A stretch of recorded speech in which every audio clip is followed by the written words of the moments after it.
জয় মা জয় মা। এই যে আর একখানা বিদ্যা আপনাদের সান্নিধ্যে আমি দিচ্ছি, সেটা হচ্ছে যেসব মেয়েদের বিবাহ হয় না, দেখা যাচ্ছে বয়স হয়ে যাচ্ছে, উপযুক্ত বয়স হচ্ছে, কিন্তু সে সন্তানের আর কোনো স্থান কোনো রকমভাবে বিবাহ হচ্ছে না। বহু তান্ত্রিক ওঝাগুনি করে ফেলেছেন, করার পরেও সেই নারীর আর বিবাহর কোনো যোগ আসছে না। সেক্ষেত্রে আপনি কী করবেন?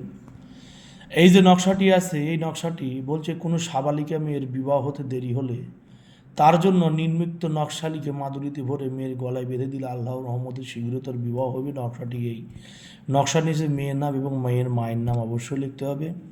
এই নকশাটি যদি শুক্লপক্ষের প্রথম বৃহস্পতিবারে লিখে মেয়ের গলায় তাবিজে যদি ভরে গলায় যদি ধারণ করানো যায়, এবং 41 দিন সেই নারীকে বলতে হবে, 41 দিন আমল করতে। 41 দিন যদি সে সৎপথে চলে, কোনো নাবাক বস্তু থেকে দূরে থাকে, নারী হোক বা পুরুষ হোক, সে যদি সাথে নিয়েতে যদি চলে, অবশ্যই সেই নারীর বিবাহ বা সেই পুরুষের বিবাহ হবে। পরীক্ষিত এই বিদ্যাতে আমি ফল পেয়েছি, রেজাল্ট পেয়েছি, যে কারণে আপনাদের আমি দিলাম।